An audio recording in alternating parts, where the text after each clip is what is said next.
ঠিক সকাল 5:30 বাজে রওনা দিছি, আর এখন বাসেছে সকাল 10:30।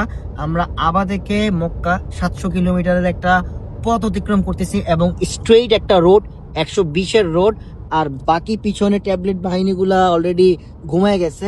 অ্যান্ড এত পরিমাণ ঘুম, আমি আর জাস্ট পাইলট তানভীর গাড়ি চালাইতেছি। এই এই মানে তো ঘুমাই গেছে। এই মিয়া তুমি কি বুঝতাছি না তো, কি করতেছো?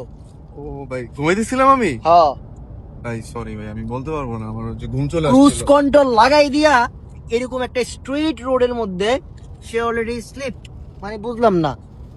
আর ভাই এরা কেমনে ঘুমাইছে? এই ব্রো ব্রো, হাই, এই গাইস, হ্যালো হ্যালো হ্যালো। হ্যাঁ, ডোন্ট ডিস্টার্ব প্লিজ। তো তোদের দেখতে ও মাই গড। ঠিক আছে, তোরা ঘুমা, গুড নাইট, আল্লাহ হাফেজ, ভালো থাক। ও লাইট তো অফ করতে পারবো না, এটার ক্যাপাবিলিটি আমার কাছে নাই। যদিও সৌদি আরবের গাড়িগুলো টিন করা যায় না, নাইলে এটাও করে ফেলতাম। এন্ড আমরা যাচ্ছি, আর আছে 53 মিনিট লাগবে। সুন্দর মতো একটা গুগল ম্যাপস বসাই দিছি। 53 মিনিটে আমরা পৌঁছে যাব কোথায়?